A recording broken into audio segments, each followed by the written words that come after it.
나는 포도나무요 너희는 가지라. 그가 내 안에 내가 그 안에 거하면 사람이 열매를 많이 맺나니 나를 떠나서는 너희가 아무것도 할 수 없음이라. 사람이 내 안에 거하지 아니하면 가지처럼 밖에 버려져 마르나니 사람들이 그것을 모아다가 불에 던져 사르느니라. 너희가 내 안에 거하고 내 말이 너희 안에 거하면 무엇이든지 원하는 대로 구하라. 그리하면 이루리라.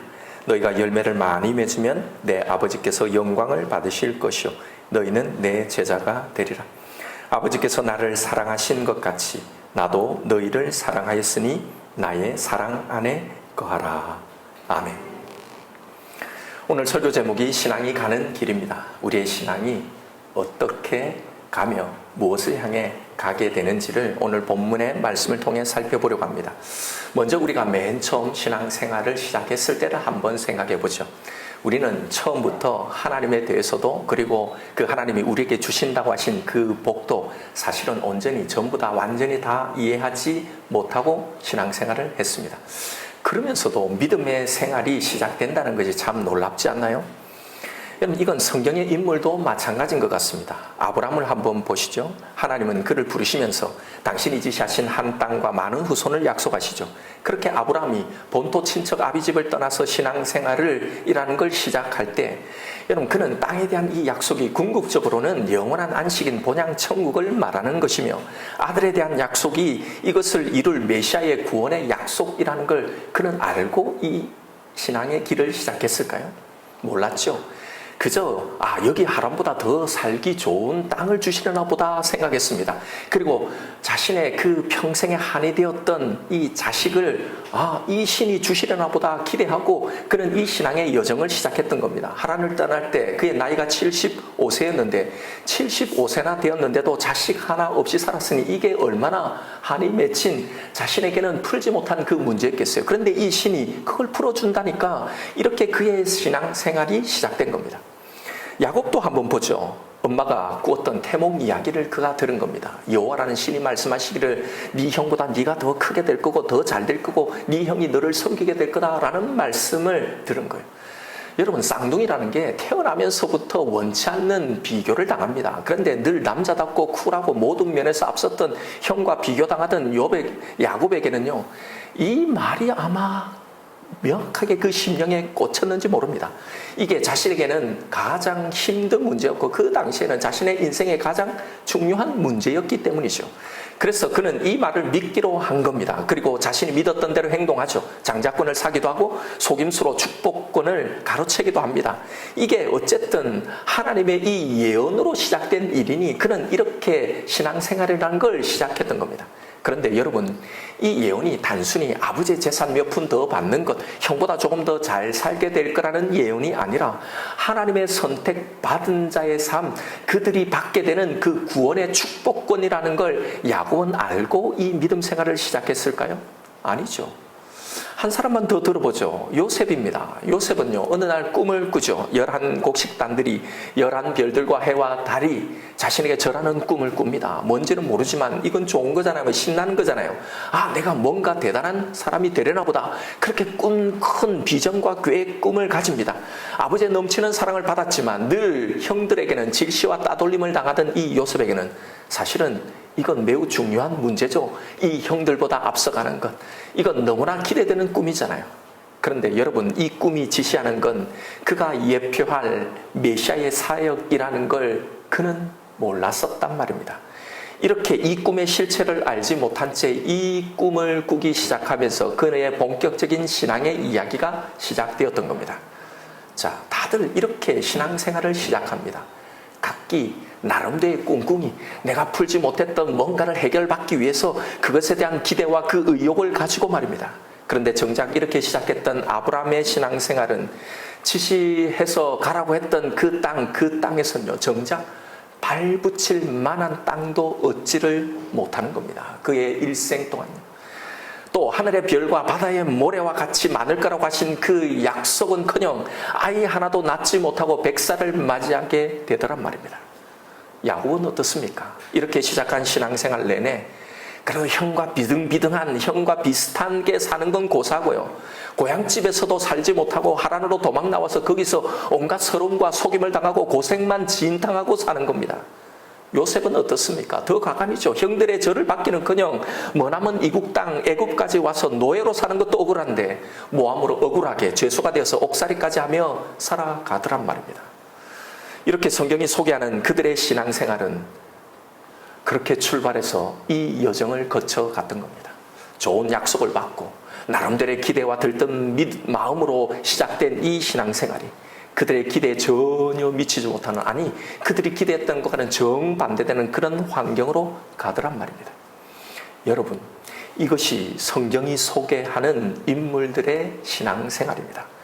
가만히 보면 우리의 시작도 또 그렇게 출발한 우리의 신앙의 여정도 이들과 너무나 닮아 있지 않나요? 예, 닮았습니다. 아니, 똑같습니다. 왜냐하면 이들의 인생과 이 신앙의 이야기는요, 바로 우리의 신앙이 어떻게 시작해서 어떤 길을 거쳐서 어디에 도달할 것인지를 보여주는 예시로 기록되어 있기 때문입니다. 우리도 뭔가를 하나님으로부터 듣고 이 믿음 생활을 시작합니다. 그를 믿을 만한 그런 일들을, 그런 느낌을 뭔가 모르지만 그걸 받기 시작하죠. 아브라함이 어느 날 하란에서 하나님을 만난 것처럼, 야곱이 베델에서 꿈속에 하나님을 만난 것처럼, 야곱이 이상한 그런 꿈을 꾼 것처럼 우리도 뭔가를 느끼고 때로는 약간의 기적 같은 이런 것들을 경험하기도 하고 마음이 막 좀 이상하기도 하고, 전에는 전혀 관심이 없었는데 교회를 한번 나가볼까라는 생각도 들기도 하는데 그래서 나와봤더니 너무나 마음이 편해지고 너무나 좋은 겁니다. 어쨌든 다 처음엔 좋은 징조와 좋은 기대와 이런 열정 어린 믿음으로 시작을 하죠. 그래서 처음 출발할 때 이제 막 믿어져서 신앙생활을 시작하는 분들을 보면 얼굴에 생기가 돌아요. 막 기쁨이 충만합니다. 그런데 이렇게 기대에 찬 출발로 신앙생활, 믿음생활이라는 걸 시작했는데 결국 우리도 위에 설명했던 성경의 인물들이 만났던 그 인생의 딜레마를 만나서 방황하게 되는 겁니다. 이게 뭐지? 이게 신앙생활이, 이런 게 신앙생활이라는 건가? 이게 진짜 맞는 건가? 내가 지금 제대로 가고 있는 건가? 이러면서요. 여러분, 이게 우리에게만 있는 질문일까요? 아닙니다. 아브라함에게도, 야곱에게도, 요셉에게도, 그렇게 대단했던, 위대했던 다윗에게도 다 있었던 질문이고 딜레마였다는 사실을 알아야 합니다. 왜요? 우리들 모두 인간은요, 처음부터 하나님의 이 약속, 이 복음을 온전히 다 알지 못하고 이 출발을 시작하기 때문입니다. 우리가 모르긴 뭘 몰라요. 분명히 알아요. 하나님이 우리를 사랑하사 독생자 예수를 주셨고 그를 믿는 자는 영원히 멸망치 않고 영생을 얻는다는 이 복음을 우리는 왜 모릅니까? 우리는 분명히 이 구원을 알고 이걸 믿고 그렇게 신앙생활을 시작한 겁니다 라고 생각하는 분도 있을 겁니다. 그런데 여러분, 바로 여기가 문제입니다. 우리 신앙의 맹점이 바로 여기 있는 거예요. 이미 우리 모두는요, 하나님이 말씀하신 이 내용, 이 구원, 이 복음을 다 알고 있다고 착각하고 있단 말입니다. 아니요, 완전히 어느 정도 내가 그래도 구원받을 만큼은 알고 있다고 생각하고 있는 거예요. 왜 여러분 신앙생활 하면서 좋은 기대를 가지고 이렇게 출발했는데 왜 몇 년, 몇십 년 하다 보니 이렇게 무기력하고 침체가 오고 혼동이 옵니까? 왜 이렇게 시험에 들고 우울해하고 우리의 신앙이 바닥을 치고 길을 잃고 방황하게 되는 겁니까? 사실은 내가 기대했던 길이 아니기 때문이잖아요. 신앙생활 하면, 교회 다니면, 하나님을 믿고 예수를 믿으면, 기도하면 지금보다 더 나아지고 더 좋은 일들이 생길 줄 알았는데 그렇게까지 힘든 인생은 아닐 거라고 생각했는데 웬걸 처음에만 살짝 좋고 처음에만 기쁘고 처음에만 인상적이지 그 다음 대부분은 암울한 거예요. 우울함의 연속이기 때문입니다. 믿어도 기도해도 기다려도 그렇게 신통하게 바뀌는 것도 없고, 이게 믿지 않는 사람과 도대체 무슨 차이일까 싶은 거죠. 그런데 여러분, 사실 이건요, 하나님도 예수님도 성경도 우리에게 한몫한 겁니다. 우리만 잘못한 게 아니에요. 오늘 본문의 말씀처럼 말입니다. 오늘 본문에 예수님이 제자들에게 뭐라고 말씀하십니까? 너희가 내 안에 있으면 그 사람은 많은 열매를 맺을 거고 그러면 무엇이든지 원하는 대로 구하라. 그러면 다 이루어질 거라 라고 말씀하시잖아요. 여러분, 바로 이것이 우리가 신앙을 쌓아 올렸던 우리의 신앙의 토대이고 기초이자 우리의 출발점이 되는 겁니다. 바로 여기에요.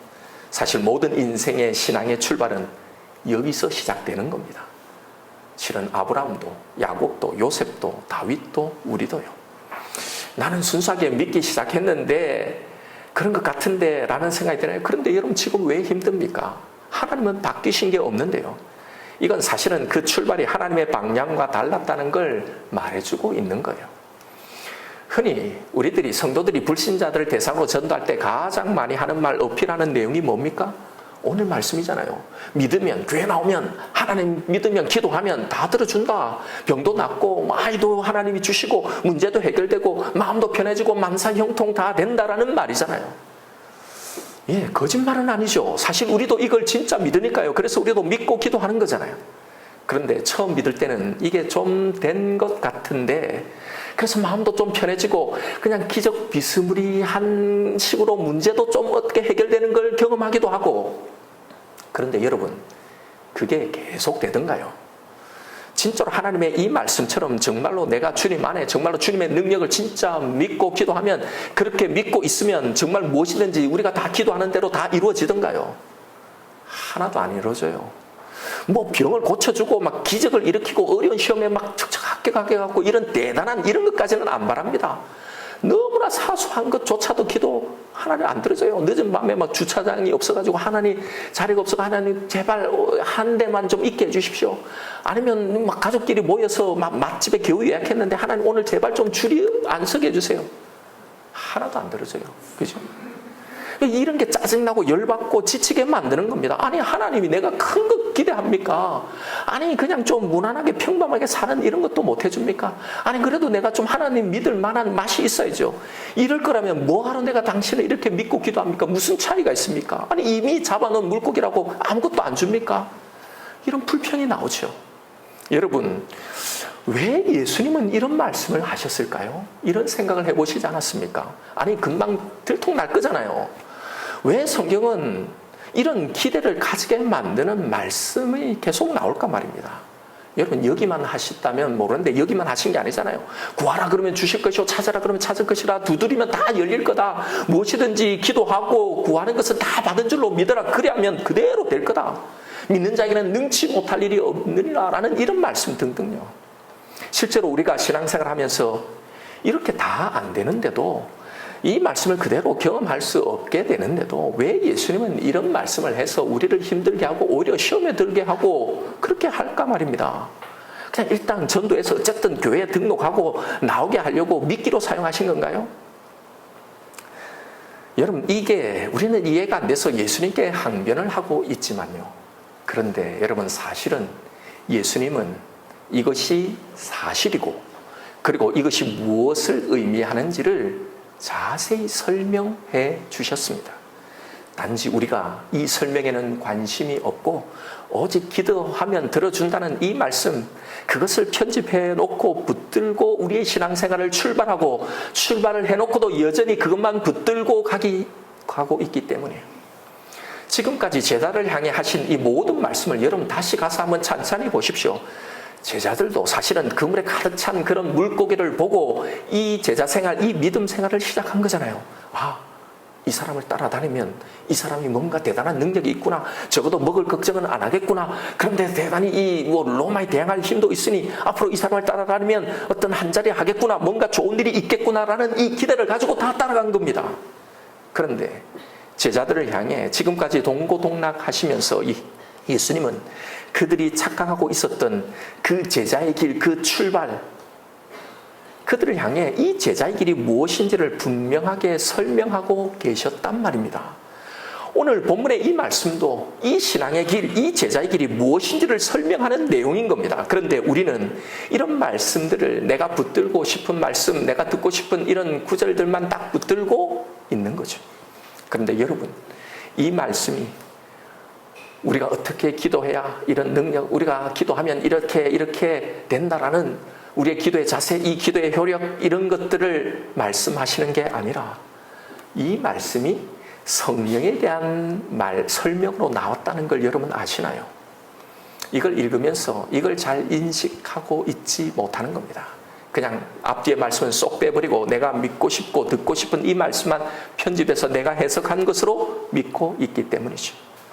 아무리 이렇게 설명을 많이 해줘도 그렇게 10년, 20년을 믿어도 여전히 이것만을 붙들고 있는 겁니다.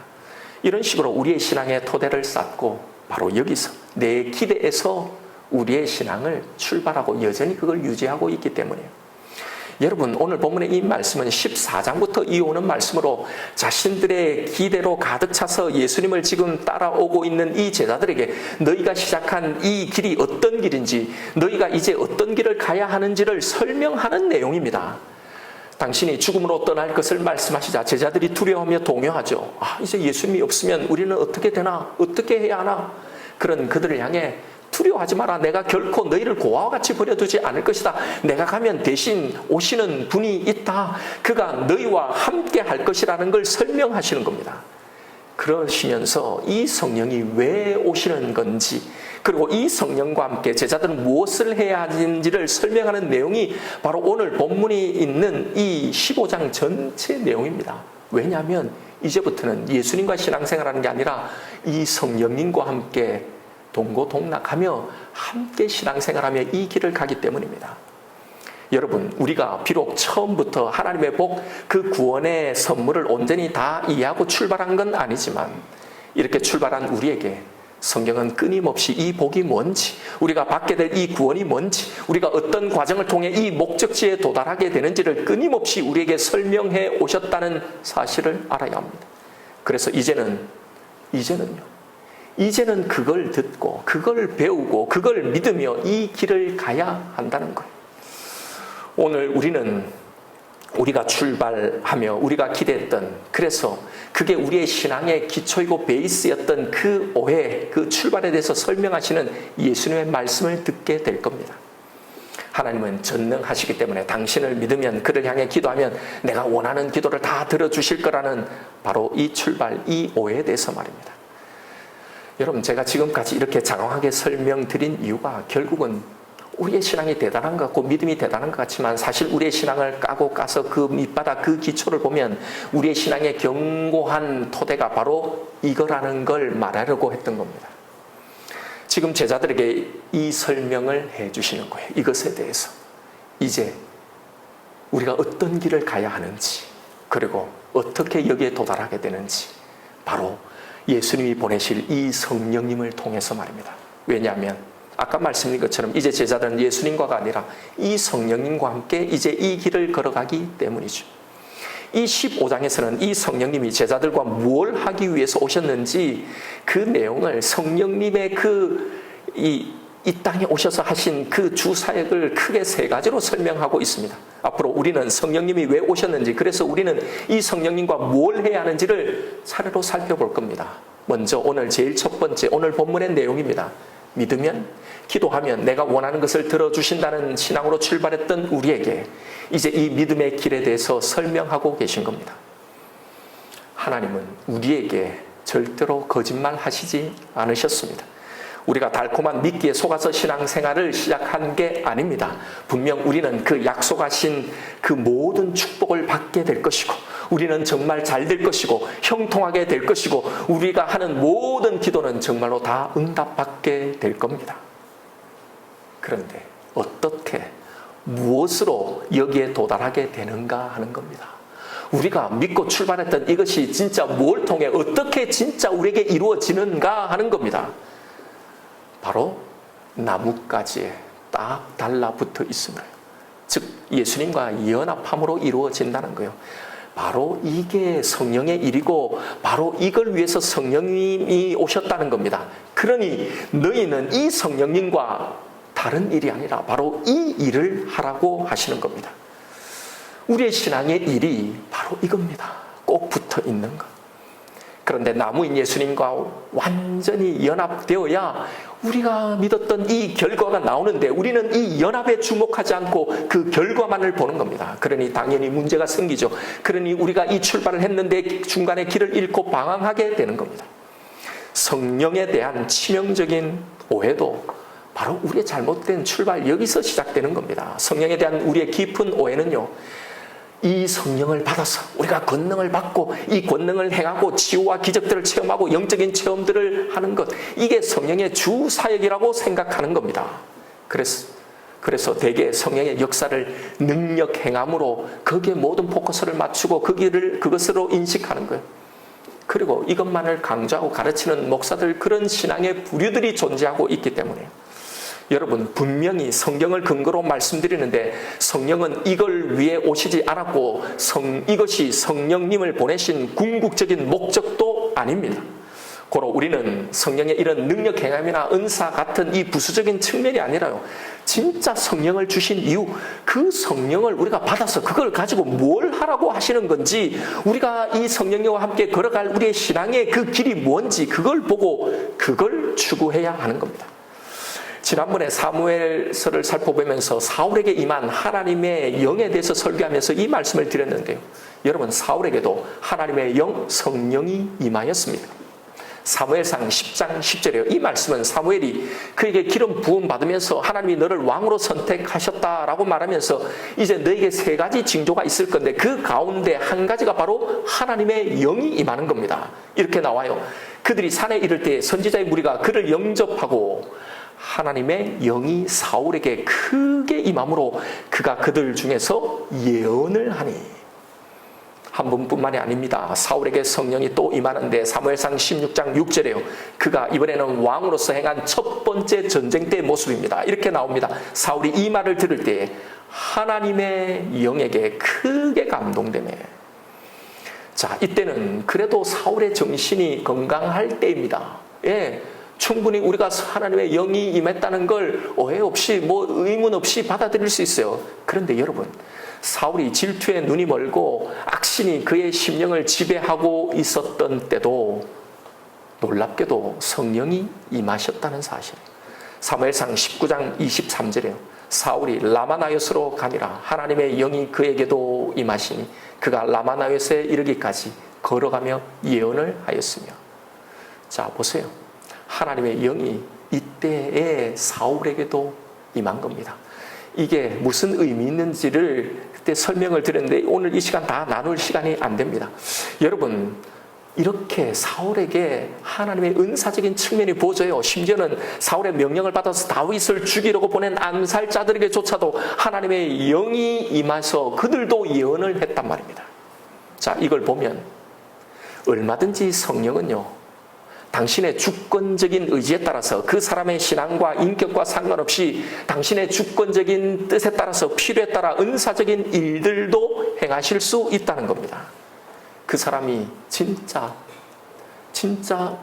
건강하고 성숙한 신앙이냐 아니냐 상관없이 사울은 하나님의 부르심을 받고서 성령이 임하여서 예언도 했고 암몬과의 전쟁에서도 성령의 능력 은사를 받아서 큰 승리를 거두기도 했습니다. 그런데 여러분, 이게 다가 아니란 말입니다. 그래서 그가 이런 걸 경험하고 온전한 하나님의 사람이 되었나요? 아니잖아요. 그래서 하나님의 영이 임함을 경험하고 권능도 행하고 예언도 행하고 신비한 경험도 했지만 그는 끝끝내 불순종하잖아요. 하나님과 대적하며 서잖아요. 고로 하나님의 영이 임해서 은사를 받고 능력을 행한다고 해서 이게 다가 아니란 말입니다. 이게 우리 신앙의 최종 목적지, 성령님이 오신 목적, 그 목표가 아니란 말입니다. 그래서 예수님께서 아니 우리가 주의 이름으로 선지자 노릇도 하고 주의 이름으로 귀신도 쫓아내고 주의 이름으로 많은 권능도 행했다라고 하는 자들에게 내가 너희를 도무지 알지 못한다, 불법을 행하는 자들아 나에게서 떠나라 라고 하신 겁니다. 그래서 여러분, 이게 다인 것처럼 그것만 강조하고 그것만 사모하면 안 된다는 겁니다. 이게 우리의 구원의 완성도 아닌데도. 그런데 이런데 혹해서 이걸 더 사모하고 이게 신앙의 일이고 이게 성령의 일이 마치 다인 것처럼 우리가 예수를 믿고 구원 얻은 것은 됐고 이제 이런 것들만, 이런 은혜들만 받아서 막 살자라고 착각하게 만드는 겁니다. 여러분, 이게 진짜 뭐가 문제냐면 정작 성령을 보내신 그 목적, 이 성령과 우리가 진짜 해야 할 그 신앙의 일을 하지 못하게 만든다는 겁니다. 이게 문제예요. 그래서 우리는 이 성령의 일하심, 그 목적에 대해서 더 분명하게 알고 있어야 하는 겁니다. 하나님의 영, 예수의 영, 성령의 오신 목적, 그것이 무엇입니까? 하나님의 그 구원의 핵심, 그 본체인 예수 그리스도를 증언하는 일이잖아요. 그를 더 믿고 더 알고 더 신뢰하는 일입니다. 고로 성령이 임하면 그 성령에 감동된 자들에게는 오히려 이런 황홀경 같은 성령이 운동하는 사람들이 말하는 이런 카리스마 같은 무질서가 나타나지 않습니다. 오히려 더 영적으로 돼요. 더 도덕적이고 더 지성적으로 뚜렷하고 분명해집니다. 그래서 더 확신적이고 더 차분해지는 겁니다. 그 심령이, 그 중심이, 그 영혼의 심지가 더 견고해지는 겁니다. 그래서 순간순간 매일의 감정에 따라, 그 느낌에 따라서, 자기 기분에 따라서 오늘은 성령님이 막 많이 임하시는 것 같고 이런 식으로 흔들리지 않는 겁니다. 내가 어떤 존재인지를 더 냉철하게 알고 그런 나에게 주신 이 구원이 너무도 감사하고 감격해서 세상이 알 수 없는 그 만족과 그 기쁨이 넘쳐오르는 겁니다. 그런데 여러분, 이건 절대로 이런 무질서나 이런 황홀경, 이상한 그런 경험들, 이런 현상을 추구한 것으로 나오지 않는다는 거예요. 예, 물론 성령이 임함으로 이런 신비한 경험들을, 때로는 이런 이 황홀경의 경험들을 할 수도 있습니다. 왜요? 워낙 믿지 않으니까. 그 믿지 못하고 확신을 가지지 못하니 믿음을 가지게 하기 위해 단회적으로는 그럴 수 있지요. 그러나 여러분, 이게 성령의 진짜 핵심의 사역이 아니란 말입니다. 그런데도 사람들은 밋밋한 이 성경의 말씀, 이런 가르침, 이런 설명보다 뭔가 내 눈에 보이고 내가 만지고 경험할 수 있는 화끈한 것들을 좋아하기에 그런 것들을 쫓아갑니다. 이게 바로 미혹입니다. 이런 성경 이해, 이런 성령론에는요, 여전히 잘못 이해된 우리의 그 출발점, 여기에서 조금도 성장하지 못하고 발전하지 못하고 있는 겁니다. 여기에 여전히 머물러 있는 거예요. 여러분, 성령을 주신 목적과 그 이유를 오늘 본문에서 예수님이 직접 말씀해 주시고 계신 겁니다. 하나님과 그가 보내신 예수를 더 알고 더 사랑함으로 하나님과 예수님과 함께 하는 것요, 바로 연합입니다. 예수님이 하나님과 하나인 것처럼 우리도 예수님 안에, 예수님도 우리 안에 함께 하셔서 이제는 예수님의 그 생각이, 그 계획이, 예수님의 꿈이, 예수님의 비전이 내 생각이 되고 내 꿈이 되고 내 비전이 되게 하시고 내 생각이 자연스럽게 예수님의 생각이 되게 하시는 것, 바로 이 연합이란 말입니다. 그래서 성령은 세상에 그 어떤 것도 두렵지 않은 능력이고 힘이 되는 겁니다. 그래서 이 하나님의 사랑을 소유한 나는 더 이상 다른 것에 목매달지 않는 겁니다. 다른 것에 아쉬워하지 않는 겁니다. 방언을 받아야 하고 신비한 경험을 체험해야 하고 내 병이 고쳐지고 내 문제가 기적같이 해결돼야 하고 이런 것들을 더 이상 요구하지 않게 되는 겁니다. 내가 계획한 그대로, 내가 소원하고 기도한 그대로 꼭 그대로 다 이루어지지 않아도 되는 겁니다. 왜요? 이미 내가 예수 안에서 다 받았기 때문에, 이 안에 있다는 게 무언지를 알기 때문에, 천지 만물 창조하신 그 창조주 안에 그분의 모든 것이 다 내 것인 것을 내가 알게 해요. 고로 여러분, 우리가 진짜 하나님과 그의 구원 예수 그리스도를 믿는다면, 그의 성령을 진짜 받은 자라면 이렇게 오신 성령을 이용해서 이런 식의 일에 몰두하지 않는 겁니다.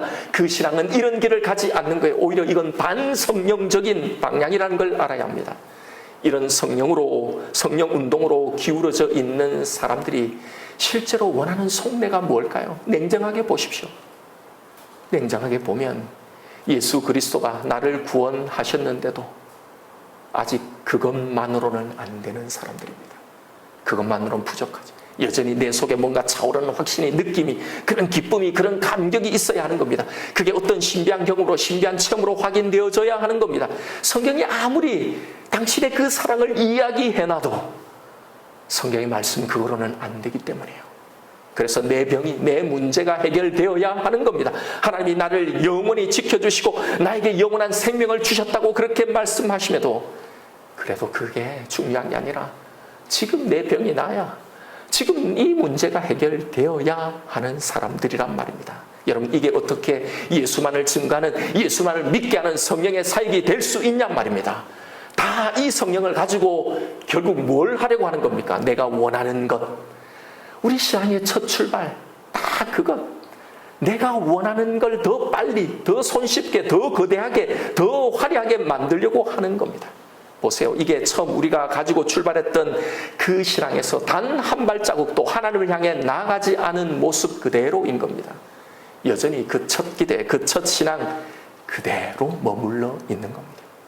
이런 가르침, 이런 성령론의 문제점은 내가 원하는 것을 이룰 때만, 내가 뭔가를 느껴질 때만 이게 성령의 역사라고 생각하는 겁니다. 그래서 이게 신앙생활이라고 생각하는 게 이게 가장 이상적인 신앙생활. 그래서 나에게 어떤 그런 기적적인 일들, 그런 어떤 형통한 일들, 그런 어떤 일들이 없는 건 죽은 시간이라고 생각하는 거예요. 막 신비한 일들이 일어나고 그런 경험들을 하고 예언하고 방언하고 막 이런 예언대로 성취가 되고 병이 고쳐지고 문제가 해결되고 이런 것이 진짜 성령이 임하는 거고 성령이 나와 함께하는 거고 이게 신앙생활이 우리가 걸어가는 길이라고 생각하는 거예요. 그런데 아까 말씀인 것처럼 그렇게 안 되니까 다 흔들리는 거예요. 다 길을 잃는 겁니다. 여러분, 우리가 분명히 알아야 할 것은 이런 신앙들에는 다 반성경적, 반복음적인 기복이 다 깔려 있는 겁니다. 아무리 뜨거운 것처럼 보여도요. 이런 성령에 대한 이해, 성령은 여전히 우리가 처음 이 신앙을 출발했을 때 그 상태 그대로 있는 겁니다. 하나도 발전함 없이. 그래서 더 기도하고 더 간절해서 성령의 역사를 체험하고 이런 것들을 체험하자, 이런 것들을 추구하는 길을 가게 되는 겁니다. 그렇게 다 형통하고 잘 될 때만 이게 신앙의 길, 은혜로 간주하는 겁니다.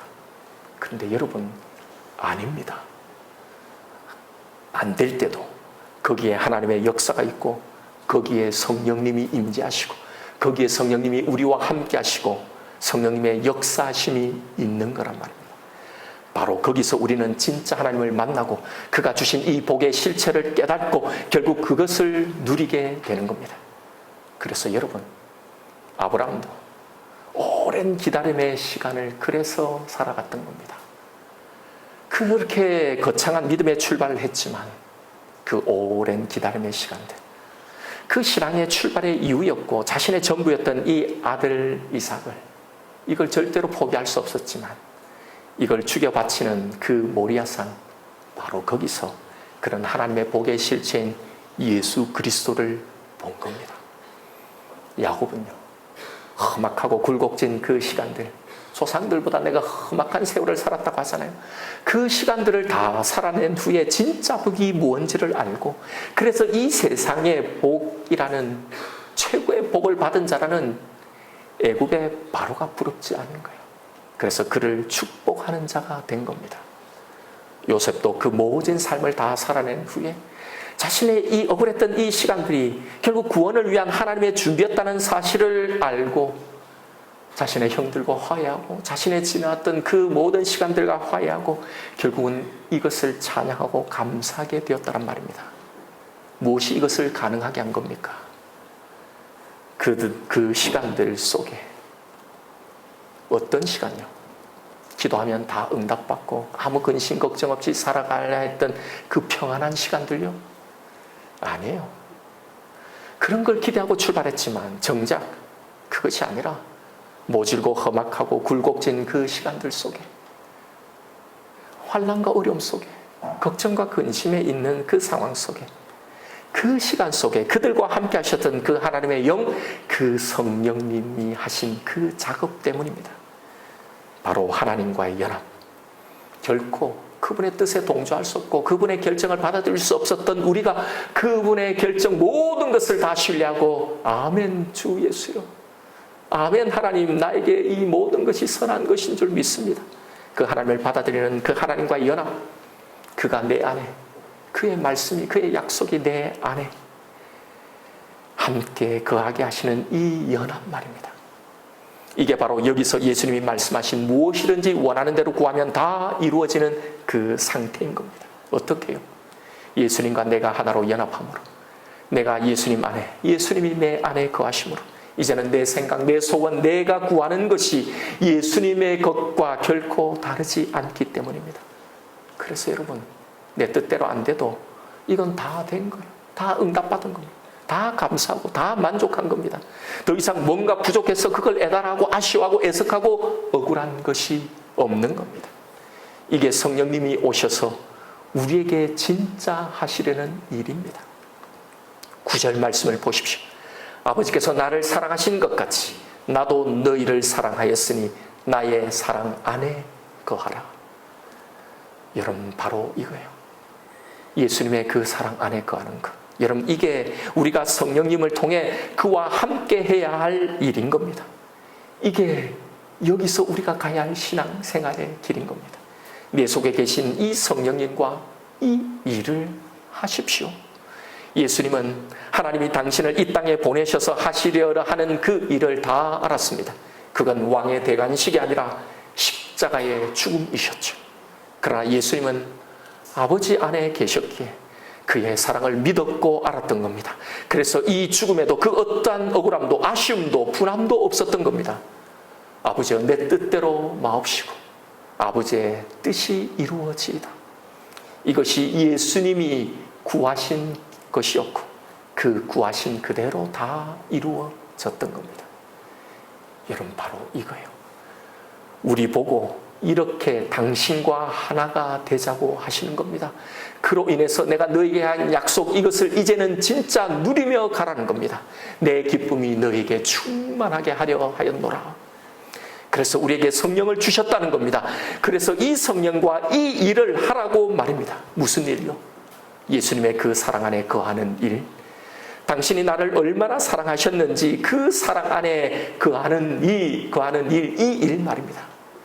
전에 교회 다니는 사람들, 예수를 믿는 사람들, 복음을 믿는다고 하는 그 그리스도인들에게 가장 무시되고 저평가되고 있는 것이 무엇이냐?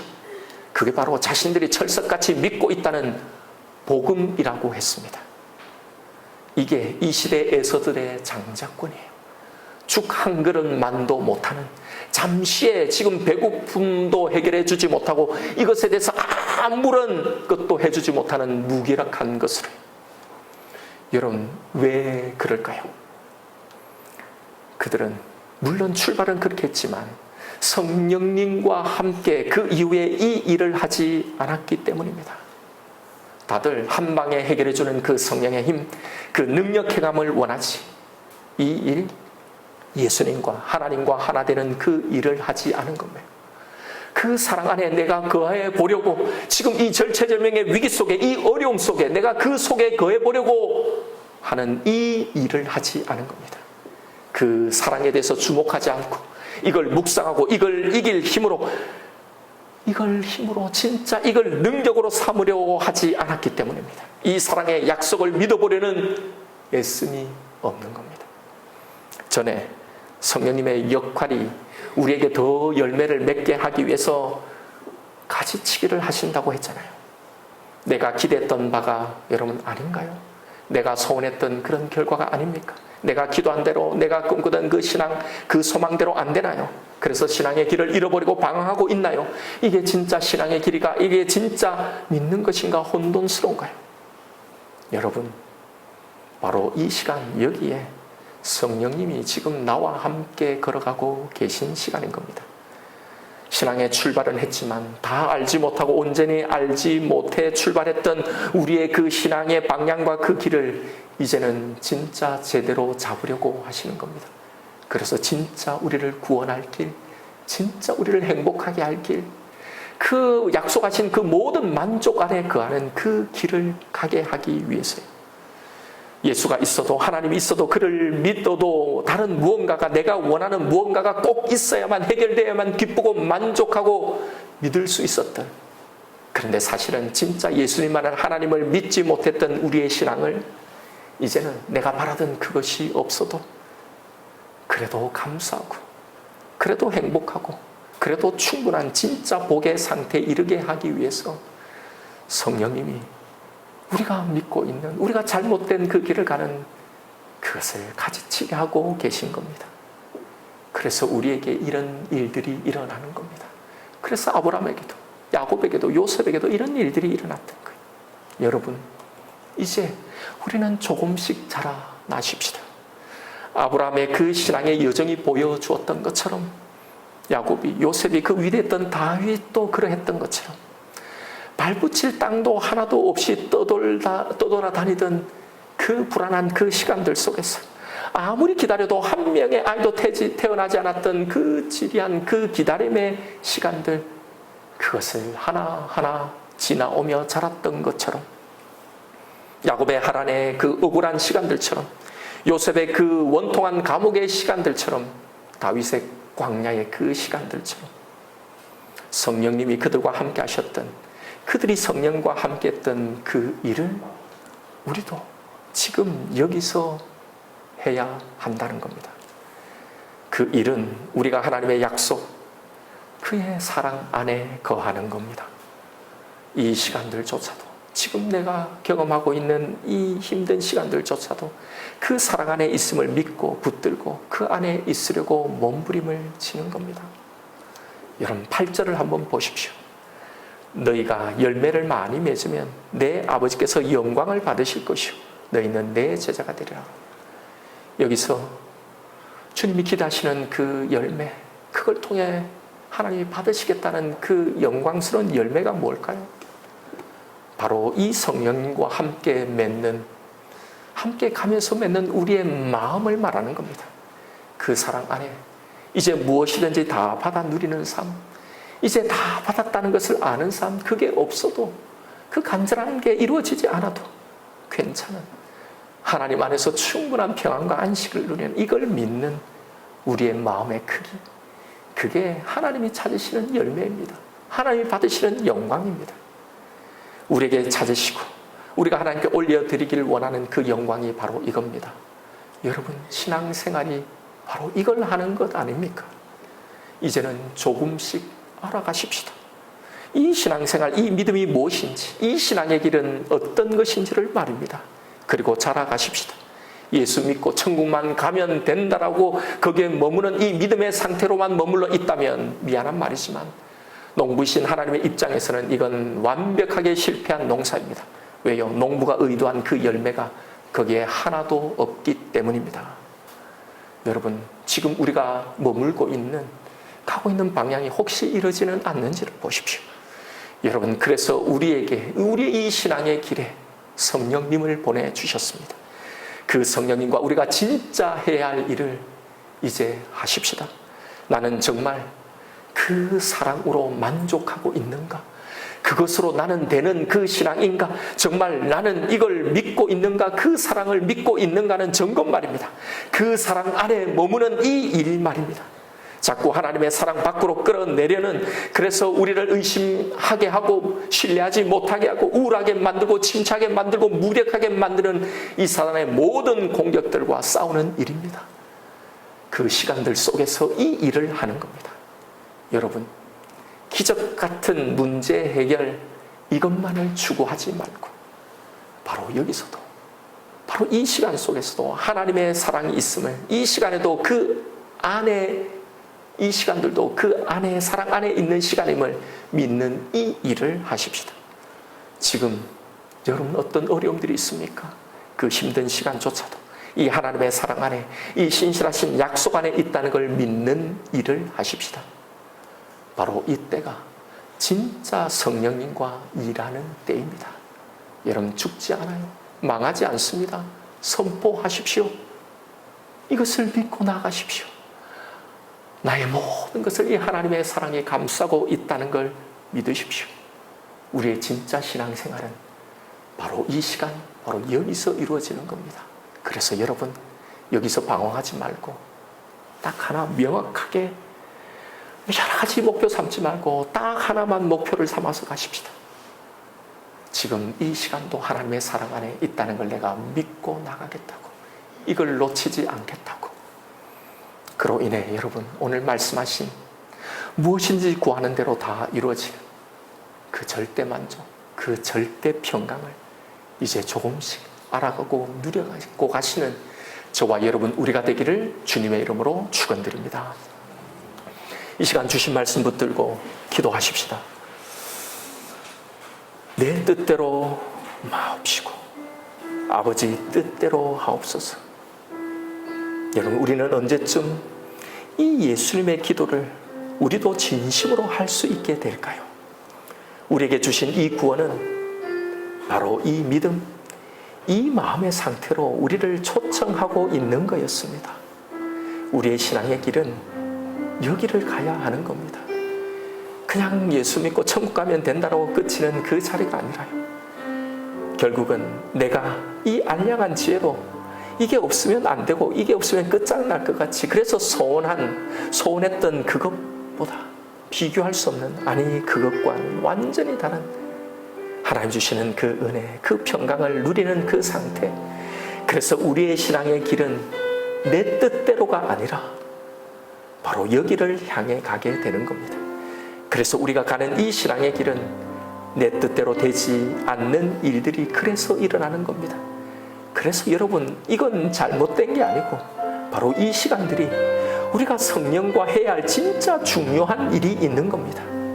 지금 이 시간들은 진짜 열매를 맺기 위한 성령님의 가지치기인 겁니다. 그래서 여기서 우리가 해야 할 일은 다시 신기일전에서 이 충격에 나와서 다시 내 뜻대로 뭔가를 해보자는, 내 뜻대로를 도전하는 일이 아니라요, 하나님의 사랑을 붙드는 겁니다.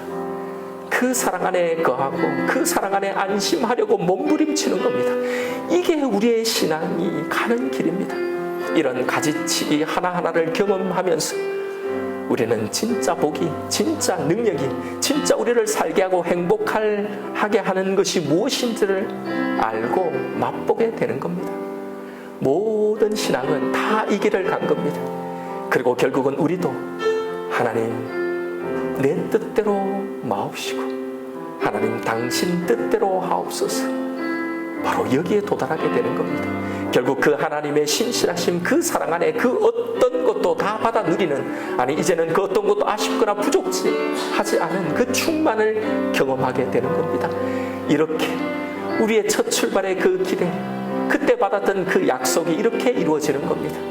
여러분, 성령님과 함께 이 길을 가고 이 일을 하십시오. 이제 기도하십시다. 하나님, 지금 이 시간 또한 하나님의 사랑 안에 있는 시간임을 믿으며 살아가겠습니다. 성령님, 이 사랑 안에 거하며 이 일을 하며 나가겠습니다. 이 일을 끝까지 하게 하여 주옵소서. 이 시간 나에게 주신 말씀이 있을 것입니다. 우리 이 말씀 붙들고 하나님 앞에 기도하며 나아가십시다.